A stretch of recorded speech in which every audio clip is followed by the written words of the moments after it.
দক্ষতা, মান এবং যোগ্যতার তালিকায় নাম থাকা সত্ত্বেও আইপিএলে ক্রিকেটারদের নিলামের তালিকায় নেই রাজ্যের প্রতিভাবান অলরাউন্ডার মণিশঙ্কর মুরা সিংয়ের নাম।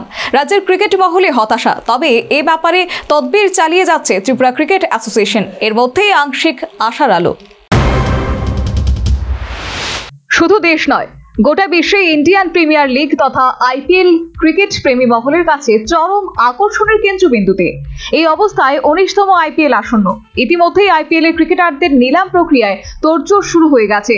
আগামী 15 ডিসেম্বর দুবাইতে অনুষ্ঠিত হবে এই নিলাম প্রক্রিয়া। ইতিমধ্যে দেশ বিদেশে যে সমস্ত ক্রিকেটাররা এই নিলাম প্রক্রিয়ায় নিজেদের নাম যোগ্যতার ভিত্তিতে অন্তর্ভুক্ত করেছেন, তাদের নামের তালিকা প্রকাশ করেছে আইপিএল কমিটি। কিন্তু আশ্চর্যের বিষয় হলো, দক্ষতা, মান এবং যোগ্যতার তালিকায় নাম থাকা সত্ত্বেও আইপিএল এর ক্রিকেটারদের নিলামের তালিকায় নেই রাজ্যের প্রতিভাবান অলরাউন্ডার মণিশঙ্কর মুরা সিংয়ের নাম। জাতীয় দল গঠন এবং আইপিএল এর নিলাম প্রক্রিয়ায় ভারতীয় খেলোয়াড়দের যোগ্যতা অর্জনের যে ভীতি, তা হচ্ছে Mushtaq Ali trophy elite group tournament. Elite group টুর্নামেন্টে কার্যত 24টি দল অংশগ্রহণ করে।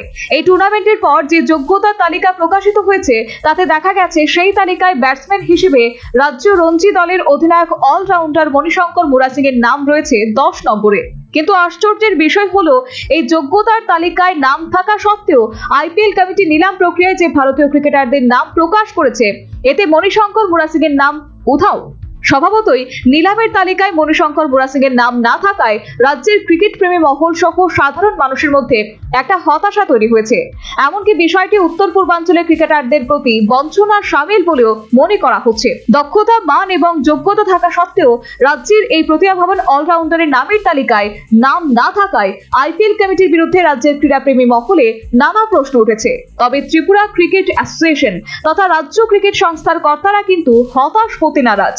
অ্যাসোসিয়েশনের মুখ্য উপদেষ্টা তথা প্রাক্তন টিসিএ সভাপতি তপন লোধের পরামর্শে সহ সভাপতি ভূপেন্দ্র দেববর্মা, সচিব সুব্রত দে এবং কোষাধ্যক্ষ বাসুদেব চক্রবর্তী আইপিএল এর চেয়ারম্যান অরুণ ধুমালের সাথে ফোনে বার্তালাপে মুরা সিংয়ের আইপিএল এর নিলামের তালিকায় স্থান না হওয়ার উষ্মা প্রকাশ করেন।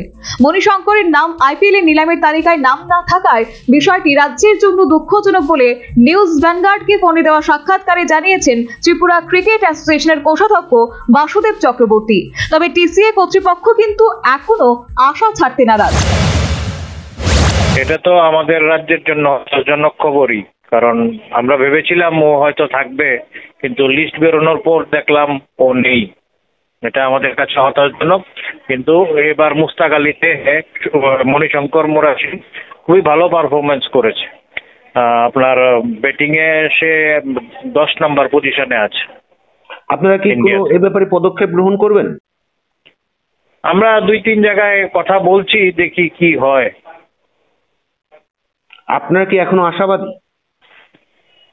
হ্যাঁ, এখনো আশাবাদী যে হয়তো যদি লিস্টে যদি সংযোজন হয় কিনা বা হয় কিনা, এটাই দেখার জন্য বসে আছি। তবে বুধবার আইপিএল কমিটির চেয়ারম্যান অরুণ ধুমালের পিএ টিসিএ কর্তাদের ফোনে কথা বলে মণিশঙ্কর মুরা সিংয়ের নাম নিলাম তালিকায় অন্তর্ভুক্ত করা যায় কিনা সেই ব্যাপারে চেষ্টা করা হবে, এমনটা জানিয়ে আশ্বস্ত করেছেন বলে খবর। এই আশ্বাসে কিন্তু পুনরায় রাজ্যের ক্রিকেট মহলে একটা আশার আলো সঞ্চার হয়েছে। দক্ষতা, মান এবং যোগ্যতা থাকা সত্ত্বেও আইপিএল কমিটি ক্রিকেটারদের যে নিলাম প্রক্রিয়ার তালিকা প্রকাশ করেছে, তাতে রাজ্যের প্রতিভাবান অলরাউন্ডার ক্রিকেটার তথা রাজ্য রঞ্জি দলের অধিনায়ক মণিশঙ্কর মুরা সিংয়ের নাম না থাকার বিষয়টি রাজ্যের ক্রিকেট মহলে হতাশার কারণ হলেও আইপিএল কমিটির চেয়ারম্যানের পিএ যে আশ্বাস দিয়েছেন, তাতে কিন্তু ত্রিপুরা ক্রিকেট অ্যাসোসিয়েশন কর্তাদের পাশাপাশি রাজ্যে অন্যান্য ক্রিকেটার সহ ক্রিকেট প্রেমী মহলে নতুন করে আশার সঞ্চার হয়েছে। Bureau report, news vanguard.